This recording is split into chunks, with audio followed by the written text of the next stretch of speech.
Welcome! In this video we're going to cover adding adjustable filters to the Visualize dashboard. To get started, make sure you have a view created and ran that returns data, then click on the Visualize Designer. The first filter that I'm going to add to the dashboard is a tree view. This is located under the Filter Elements dropdown in the Insert section of the ribbon bar.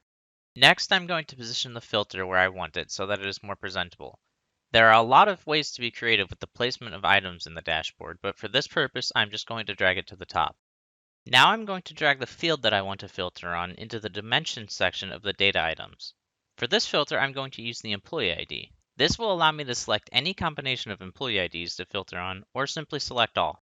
If you drag another field into the dimension data item, you will change how values of the filter are grouped. For example, if I drag city under employee ID, I can now filter on individual cities within each employee ID.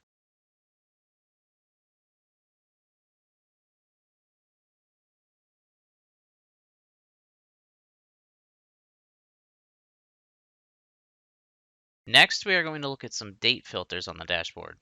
While other filters can be used for the date ranges, the two main ones would be date filter under filter elements and adding a range filter using date fields. First, let's look at the date filter. Once the date filter is added to the dashboard, I'm going to position it how I want it again, and then drag the date field I want to filter on into the dimension data item. Next, I'm going to specify the date format I want to use by clicking the drop-down on the data item. I'm going to use the exact date.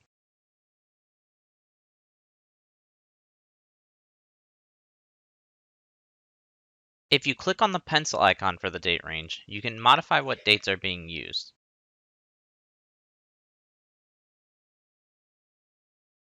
You can also disable and enable the filter by clicking anywhere else on the date range. The easiest way to tell if the filter is active is by looking at the title of the dashboard. If there is currently a filter being used, it will be displayed next to it.